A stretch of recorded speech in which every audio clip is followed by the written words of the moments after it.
श्री राधे। जय श्री कृष्णा। आज हम बांके बिहारी जी के चमत्कार की सत्य घटना का वर्णन करते हैं। एक नगर में सेठ जी रहा करते थे। वे बहुत ही कंजूस थे। उनकी कंजूसी दूर दूर तक मशहूर थी। उनका बहुत बड़ा व्यापार था। अचानक उनके व्यापार में मंदी आ गई। अब तो सेठ जी परेशान रहने लगे। एक दिन सेठ जी ने अपने मित्र से कहा कि उनके व्यापार में लगातार मंदी आ रही है, अब वह क्या करे। सेठ जी के मित्र ने कहा उनको वृंदावन में श्री बांके बिहारी जी के दर्शन करके आने चाहिए।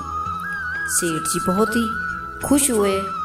सेठ जी अगली सुबह वृंदावन के लिए चल दिए। उन्होंने बड़े ही भाव से बिहारी जी के दर्शन किए।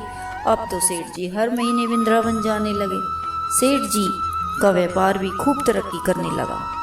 सेठ जी की वृद्धावस्था हो गई थी। अब वह वृंदावन जाने में असमर्थ हो गए।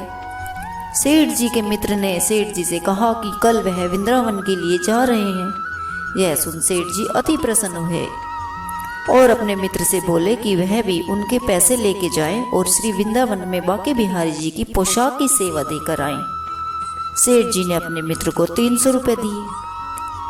सेठ जी के मित्र ने वहां जाकर बहुत ही सुंदर बिहारी जी की गुलाबी रंग की पोशाक जो कि 500 रुपये की थी खरीद कर बिहारी जी की सेवा में दी। रात को बिहारी जी सेठ जी के सपने में आए और वो कहने लगे कि सेठ जी देखो, तुमने मेरे लिए जो पोशाक बनवाई थी वो 500 रुपये की है, तुम 200 रुपये अपने मित्र को और दे देना। यह सुन सेठ जी अति प्रसन्न हुए।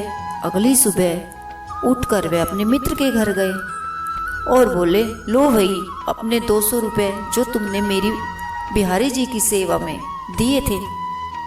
सेठ जी की बात सुनकर मित्र को अचंभा हुआ और बोला, तुम्हें कैसे पता सेठ जी कि मैंने 200 रुपये ही मिलाए हैं। यह सुन सेठ जी बोले कि रात को मुझे स्वप्न में श्री बिहारी जी के दर्शन दिए और बोले कि तुम्हारे मित्र ने 200 रुपये पोशाक में और मिलाए हैं, तुम उसे दे देना।